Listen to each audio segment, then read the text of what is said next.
అందరికీ నమస్తే అండి.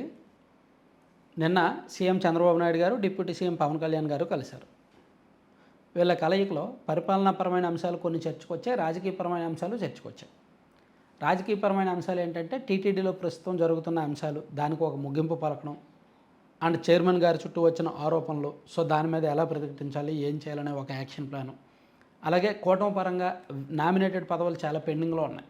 చాలా దేవాలయాలకు ట్రస్ట్ బోర్డులు నియమించాల్సి ఉంది అండ్ ఇతర నామినేటెడ్ పదవులు పెండింగ్ ఉన్నాయి. సో దాని మీద, అలాగే రాజ్యసభకు అభ్యర్థుల ఎంపిక, ఈ అంశాల్లో ఇద్దరు చాలాసేపు చర్చించారు. అది ఆల్రెడీ నిన్న మనం వీడియో చేసుకున్నాం. సో వీటితో పాటు పరిపాలనా పరంగా అంటే అభివృద్ధి పరంగా వీళ్ళిద్దరికీ కూడా ఒక మహత్తర బాధ్యత నెత్తి మీద వేసుకున్నారు. ఒక పెద్ద లక్ష్యాన్ని నెత్తి మీద వేసుకున్నారు. దాదాపుగా అది పూర్తవ్వాలంటే 1,00,000 కోట్లు ఖర్చు అవుద్ది. 2028 డిసెంబర్ నాటికి రాష్ట్రంలో ఉన్న ప్రతి మారుమూల పల్లెకు రోడ్లు వేస్తారు. సీసీ రోడ్లు, బీటీ రోడ్లు, పంచాయతీరాజ్ రోడ్లు అన్నీ కూడా. అంటే వీధులంటే సీసీ రోడ్లు వేస్తారు, పల్లెకు పల్లెకు కనెక్ట్ చేయడానికి బీటీ రోడ్లు వేస్తారు, లింక్ రోడ్లు అనమాట. ఇది లక్ష్యం 2028 డిసెంబర్ నాటికి. అంటే వచ్చే ఎన్నికలకు ఒక 5-6 నెలల ముందుకి రాష్ట్ర వ్యాప్తంగా ప్రతి పల్లెలో కూడా నాణ్యమైన రహదారులు ఉండాలి. అలాగే ప్రతి ఇంటికి కూడా నీరు అందించాలి, తాగునీరు. ఒక మనిషికి 55 లీటర్ల రోజుకి, అంటే 4 మనుషులు ఉన్న ఒక కుటుంబానికి 220 లీటర్ల నీటిని అందించాలి.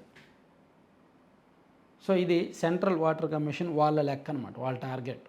యావరేజ్గా ఒక మనిషి వాడకానికి 55 లీటర్లు ఖర్చు అవుతాయని, అన్నిటికి కలిపి 55 లీటర్లు అవసరమని, తాగడానికి, వాడడానికి అండ్ స్నానానికి కావచ్చు అండ్ అన్ని అవసరాలకు కూడా 55 లీటర్లు ఉండాలి ఒక మనిషికి అనేది ఒక అధ్యయనంలో తేలింది. సో దానికి తగ్గట్టు సరఫరా చేయాలనేది. సో ఈ రెండు పూర్తవ్వాలంటే రాష్ట్రం మొత్తం ప్రతి పల్లెకు వాటర్ గ్రిడ్ ఉండాలి. ఇప్పుడు ఆల్రెడీ జల్ జీవన్ మిషన్ పనులు జరుగుతున్నాయి. గత ప్రభుత్వం ఉన్నప్పుడే దాదాపుగా 27,000 కోట్లు కేంద్రం ఇచ్చినప్పటికీ ఆ ప్రభుత్వం వినియోగించుకోలేదు, జల్ జీవన్ మిషన్ పనులు చేయలేదు. 4,000 కోట్లు విలువైన పనులు చేసి పక్కన పెట్టేశారు. సో ఈ ప్రభుత్వం అధికారంలోకి వచ్చిన తర్వాత ఇప్పటి వరకు దాదాపుగా 7,000 కోట్ల విలువైన పనులు అయ్యాయి. ఆ మధ్య మార్కాపురంలో ఒక 1,290 కోట్ల విలువైన పనులను, రాజోల్లో కొన్ని పనులు ప్రారంభించారు జల్ జీవన్ మిషన్కి సంబంధించి. సో రాష్ట్ర వ్యాప్తంగా ఇప్పటి వరకు 7,000 కోట్ల విలువైన పనులు జరుగుతున్నాయి, అండర్ ప్రాసెస్లో ఉన్నాయి, ప్రోగ్రెస్లో ఉన్నాయి. సో ఇవి కాకుండా రాష్ట్ర వ్యాప్తంగా సుమారుగా 70,000 కోట్లు అవసరం. ఈ జల్ జీవన్ మిషన్ పనులు ప్రతి పల్లెలో 100కి 100% పూర్తి అవ్వాలంటే, అంటే ప్రతి ఇంటికి నీటి సదుపాయం కల్పించాలి అంటే, ఇప్పుడు ప్రతి ఇల్లు అంటే గోదావరి జిల్లాలో కాస్త ఈజీగానే ఉందండి, ఇటువైపు అంతా బాగానే ఉంటుందండి, విశాఖపట్నం వరకు బాగానే ఉంటుందండి. కానీ కర్నూలు, ఒంగోలు, కడప, అనంతపురం ఆ ప్రాంతాలు కష్టం. ఒంగోలులో ఇప్పటికీ కూడా 3 లేదా 4 రోజులకు ఒకసారి ట్యాంకర్ ద్వారా సరఫరా అవుతుంటాయి. గుండ్లకమ్మలో నీళ్లుంటే గుండ్లకమ్మ పైప్ లైన్ ద్వారా నీళ్ళు ఇస్తారు, లేకపోతే లేదు, ట్యాంకర్ల ద్వారా నీళ్ళు ఇవ్వాల్సిందే. మున్సిపల్ వాటర్ 3-4 రోజులకు ఒకసారి వదులుతారు, ఈలోగా ట్యాంకర్లతో సప్లై చేస్తారు.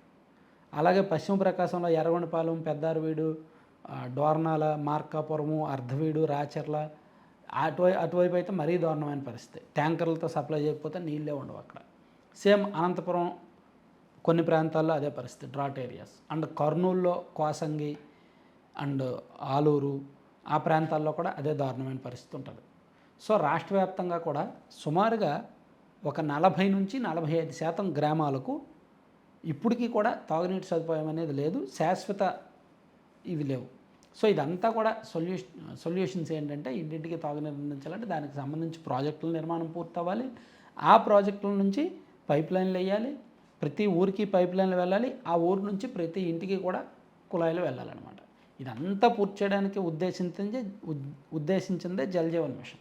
దానికి 70,000 కోట్లు అవసరం అని చెప్పి కేంద్ర ప్రభుత్వానికి ప్రపోజల్స్ పెట్టారు. కేంద్ర ప్రభుత్వం మీరు పనులు స్టార్ట్ చేయండి, విడతల వారీగా మంజూరు చేద్దామన్నారు. వీళ్ళు కూడా ఇప్పటి వరకు బాగానే చేశారు. గతంలో వాటర్ గ్రిడ్ అన్నారు, దీన్నే ఇప్పుడు జల్ జీవన్ మిషన్ అంటున్నారు. సో మరోవైపు పంచాయతీల్లో రోడ్లు కూడా ఎన్ఆర్ఈజీఎస్ మెటీరియల్ కాంపోనెంట్ గతంలో బాగానే వచ్చేది. గతంలో ఓన్లీ మెటీరియల్ కాంపోనెంట్ పనులే సుమారుగా 7,000 కోట్ల విలువైన పనులు జరిగేవి. దానిలో సెంట్రల్ గవర్నమెంట్ 90% ఇస్తే 10% రాష్ట్ర ప్రభుత్వం పెట్టుకునేది. కానీ ఇప్పుడు సెంట్రల్ గవర్నమెంట్ 60%, రాష్ట్ర ప్రభుత్వం 40% పెట్టాలి. సో మెటీరియల్ కాంపొనెంట్ ద్వారా మ్యాక్సిమం పంచాయతీల్లో ఈ సీసీ రోడ్లును తర్వాత రకరకాల భవనాలు అవి కట్టేసేవాళ్ళు. ఇప్పుడు ఆ పరిస్థితి లేదు. 40% రాష్ట్ర ప్రభుత్వం భరించాలంటే కష్టం. సరే చూస్తున్నారు మార్గాలు. అలాగే ఈ శాసకీయ నిధులని రకరకాల ఈ పంచాయతీరాజ్ గ్రామీణాభివృద్ధిలో ఉన్న పథకాలను కేంద్ర ప్రయోజనాలను వాడుకొని మొత్తం రాష్ట్ర వ్యాప్తంగా 1,00,000 కోట్లు అనమాట. అంటే నీళ్లు పూర్తి స్థాయిలో ఇవ్వడానికి, రోడ్లు పూర్తి స్థాయిలో నిర్మించడానికి 1,00,000 కోట్లు కావాలి.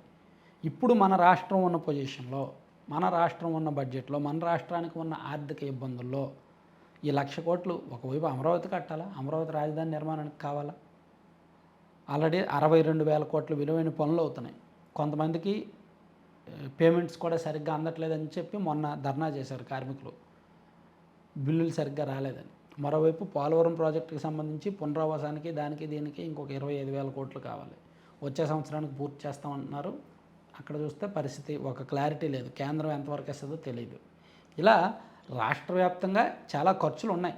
వాటన్నింటికీ తోడు ఇప్పుడు ఈ ఇంటింటికి తాగునీటి సరఫరా కావచ్చు, ప్రతి విలేజ్కి రోడ్లు వేయడం కావచ్చు, మంచిది. ఇలా జరిగితేనే విలేజెస్ డెవలప్ అవుతాయి. పల్లెలు అలా డెవలప్ అయితేనే. ఇప్పటికీ కూడా రోడ్లు లేని పల్లెలు ఉంటే ఎలాగండి? ఇన్ని సంవత్సరాలు అయిన తర్వాత కూడా ఇప్పటికీ కూడా నీళ్లు అందని గ్రామాలు ఉంటే ఎలాగండి? సో ఈ రెండు కూడా మౌలిక వసతుల కిందకు వస్తాయి. గ్రామీణ ప్రాంతాల్లో ఈ రెండు మౌలిక వసతులు కల్పిస్తే రేపు పొద్దున అక్కడ ఎమ్మెల్యేలు ఓట్లు అడగడానికి కూడా తలెత్తుకుని ఓట్లు అడగడానికి బాగుంటుంది. సో పవన్ కళ్యాణ్ గారు కూడా నేను ఇది చేశాను నా శాఖలో అని చెప్పుకోవడానికి బాగుంటుంది. రిజల్ట్ చెప్పుకోవడానికి బాగుంటుంది. సో అందుకే ప్రభుత్వం కూడా ఈ రెండు విషయాల్లో కృతనిశ్చయంతో ఉంది. డబ్బులు ఎలా తీసుకొస్తారనేదే ఇక్కడ పాయింట్ అనమాట.